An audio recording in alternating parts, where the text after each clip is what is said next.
Namaste. Welcome to the 31st video in the overall series and introduction to Sanatana Dharma. Today's video is the third in the mini series Nadopasana. I take a break occasionally, as some of you may be aware.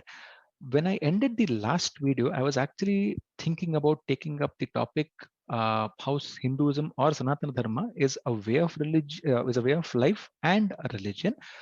Then I started thinking that in fact, obviously, I need to understand better. Plus, I also want to touch a little more about dharma and moksha before I get to that topic. So I have temporarily parked that particular topic. Now, this video, the virtual background you see is the sun reflected in the sea or in pots of water.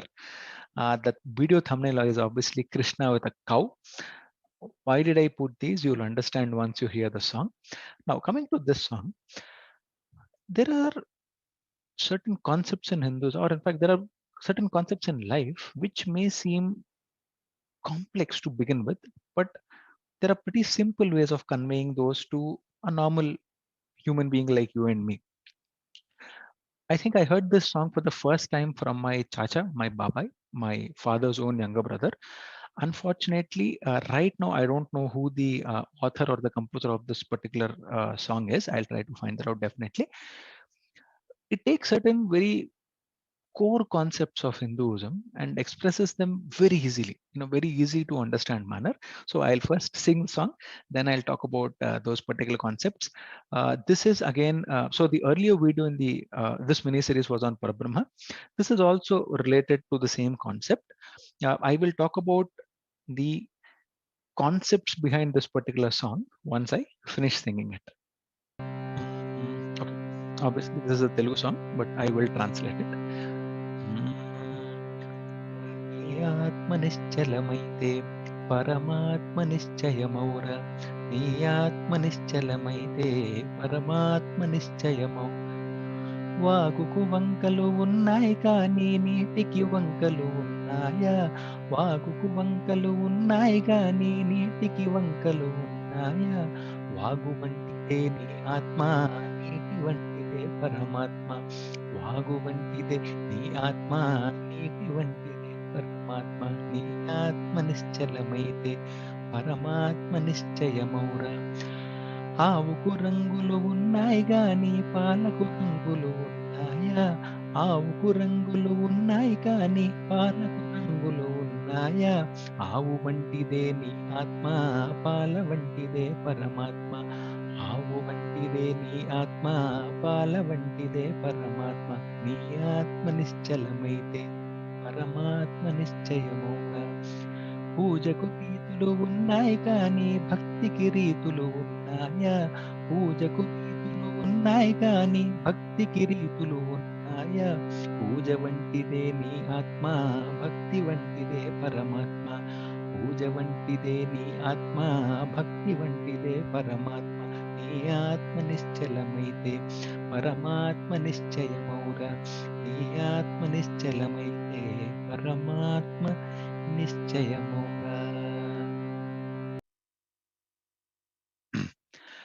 Now, let us talk about the concepts that are hidden behind this particular song.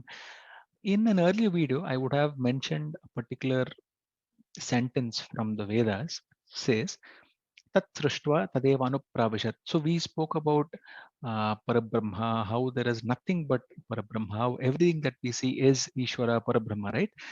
Sarvam Brahmamayam Jagat, Tat Srishtva Tadeva Anupravishat. There are statements like this that whatever we see in creation is Parabrahma. So Hinduism not only believes that there is one God, it believes that there is nothing but that God.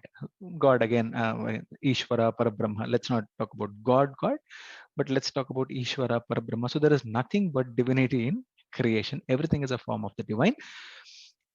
Like a lamp, everything is like light coming from the lamp. The lamp is the source, the creator, Parabrahma. When it passes through different colored glasses, the color of the light changes. It does not mean that the source is changing. So Parabrahma is the source of everything. Sarvam Brahmamayam Jagat. That was the summary that Sutta Pauranika gave. That having read everything, this is the conclusion that I arrive at. That Sarvam Brahmamayam Jagat. Again, the Vedic concept, tat srishtva tadeva anupravashat, that Ishvara created creation and anupravishat. He did not enter it. There is a specific word. They did not say, it is simply not pravesha. It is anupravishat. So I'll come to that now. On top of that, I think there is a statement from the Bhagavad Gita, Mai sarvamidam protam sutre manigana iva. Everything is all of this creation, right? Like you take gems on necklace, there is a string inside to which everything is actually strung.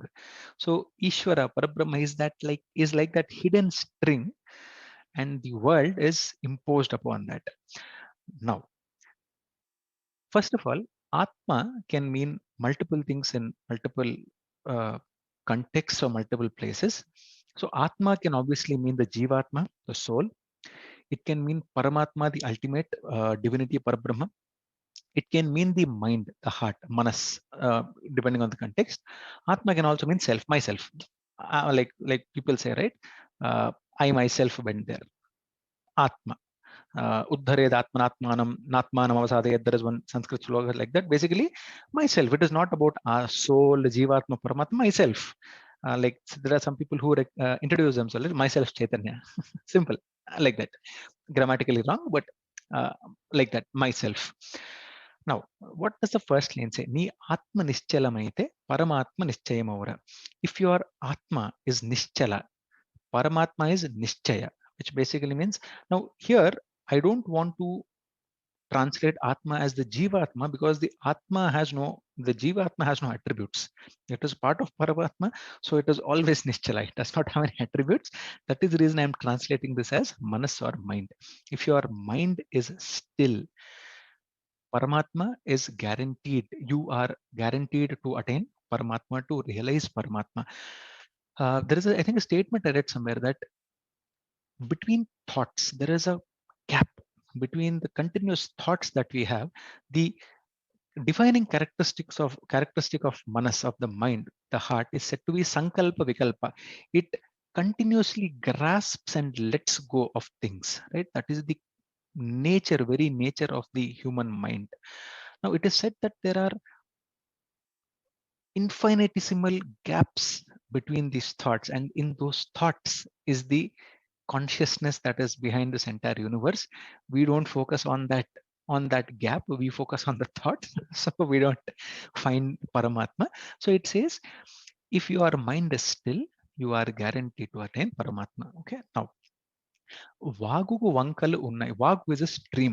So వాగుకు వంకలు ఉన్నాయి కానీ నీటికి వంకలు ఉన్నాయా? So a stream has bends.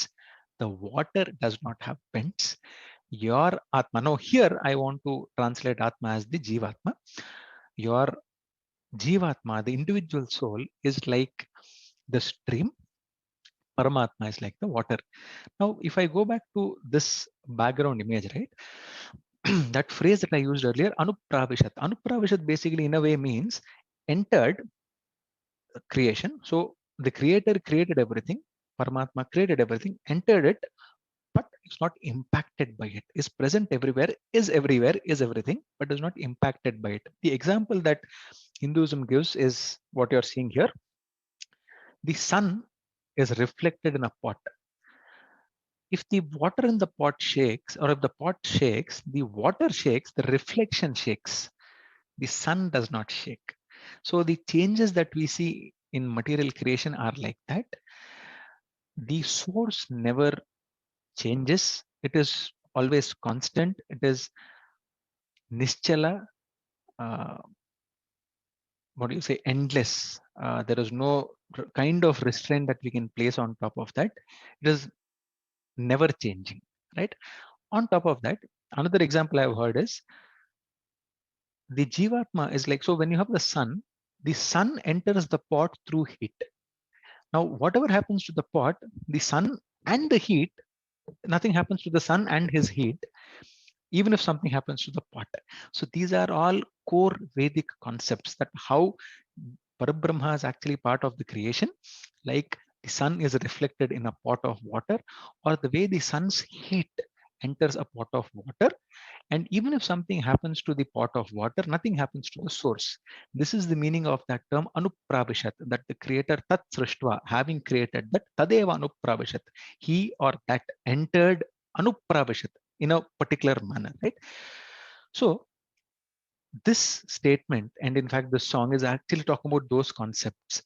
The stream has bends, the water doesn't have bends.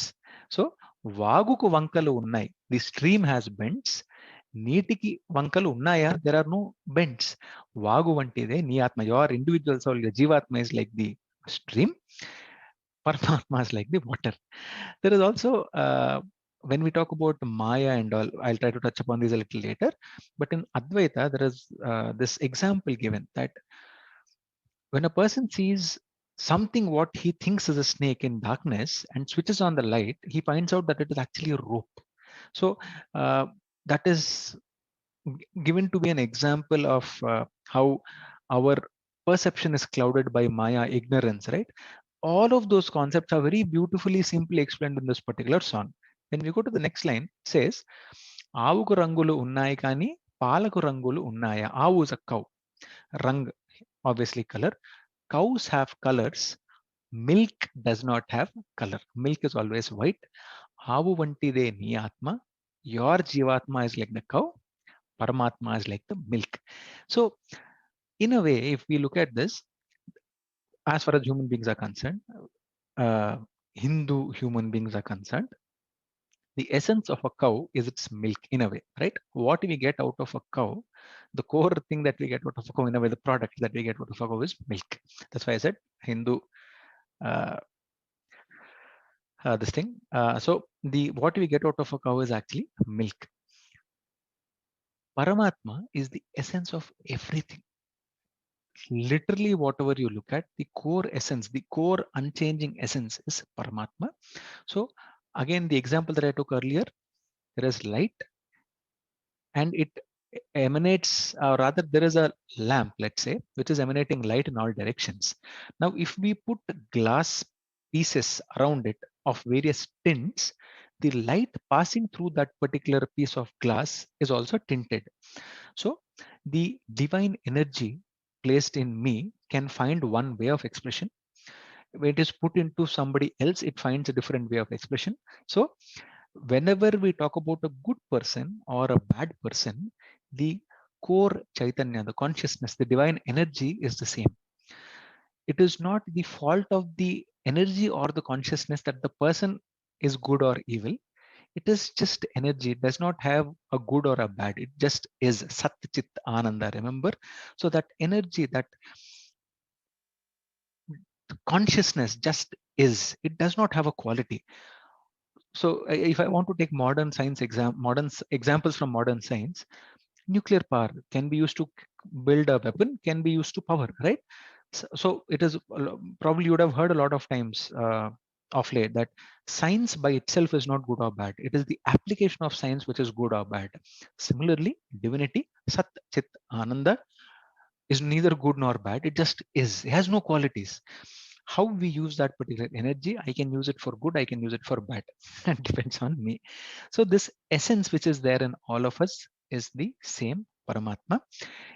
In fact, there is another saying that across creation, wherever you look at it, any living being, right from a fly or an ant to an elephant, has the same divinity across everything. It is just a difference of the form, but the divinity, the essence that is there in all of this is the same. This is another core concept of Hinduism, which again finds expression in this song, that the Jivatma is like a cow. So different Jivatmas may look different, may behave different, but the core underlying essence, milk that is coming out of this is Paramatma, unchanging one. The last stanza is పూజకు రీతులు ఉన్నాయి కానీ. Riti basically is like a method or type. పూజ రీతులు ఉన్నాయి, భక్తికి రీతులు ఉన్నాయా? So the Jivatma is like puja. Somebody does puja in one way, somebody else does puja in a different way. Bhakti, which is the underlying essence of any puja, is the same. Unchanging bhakti as the underlying essence of everything is the same. Now, those of you who are aware will probably say something that Bhakti is also of various kinds. I'll try to touch upon that in a different video. The Bhagavatam, for example, talks about Navabidha Bhakti. There are 9 forms of devotion, right? Uh, in history, we might have studied this Bhakti movement, God knows what all, apparently which came up in the 12th century, 13th century. I think most of the history that we study is, most if not all, is utter trash. Bhakti is a core concept of Hinduism. Without bhakti, there is literally nothing. In fact, bhakti in a way is said to be the highest form of interest, whatever you say, that one can have in the divinity. Bhakti is the ultimate. There are different ways of approaching God. There is something called the, like for example, Raja Yoga, Karma Yoga. Then there is people who like Advaitins, right? They don't do they might not do pujas. It is about the Jnana Marga. Ultimately, everything is the same. They lead to the same destination. Bhakti Marga is not at all easy. In fact, probably people who have reached the pinnacles of Jnana Marga or something like that will only be able to understand Bhakti. It is that difficult. Bhakti devotion is something which is very simple to talk about, to actually experience it, to actually have Bhakti. Again, Bhakti is of various kinds. There is something called Gauda Bhakti, where I think we touched upon this some time back, where I pray to Ishvara because I want something. There's nothing wrong with this, but it is Gauda Bhakti because there is a reason why I'm praying, why I have this devotion. Then there is something called, um, I think, Nirhetuka Bhakti. I'm not able to recall that exact phrase. There is a particular para bhakti. It is called para bhakti, where there is no reason. I just love Ishvara. I just have bhakti. There is no hetu. There is no reason. There is no genesis. There is no cause. There is no causality. I just have bhakti. So this para bhakti, nishkapata bhakti, that there is no motive behind this. It is just pure devotion, is something that is not very easy. And some of you may also say that there are 9 types of bhakti, Navavidha bhakti, which I'll try to touch upon a little later. However, the base concept of this particular line is, irrespective of how we worship, right? Patram, pushpam, phalam, toyam, yo me bhaktya prechati. There is a sentence like this in the Bhagavad Gita. Then Krishna says that whatever you offer to me, I accept. You just offer it with devotion, I will accept whatever you offer to me. You worship me in whatever form you want, I will accept your worship. So Ishvara basically looks at the intent. What Ishvara as Parabrahma is ultimately interested in is the intent. So irrespective of how we worship, we spoke about Dakshinachara, Vamachara. These are all ways of worship, right? Uh, but the underlying devotion is unchanging. That there is a desire that I want to attain Ishvara, I want to realize Ishvara, right? That unchanging bhakti is the essence of everything, of all these pujas. Somebody may do puja with uh, milk. Somebody may do puja with the panchamrita, milk, sugar, ghee, honey, and curd. Somebody who cannot afford it or who does not know how to do, may simply use water. Somebody may not even do that. There is something called uh, manasika puja, where you are literally not doing anything physically. In fact, for example, imagine that I am traveling from point A to point B. I can just close my eyes and do manasika puja, right? And when I do manasika puja, there is literally no restriction. I can submit whatever offering I want to Ishvara, right? So the ultimate underlying bhakti, devotion of all these forms of worship is the same.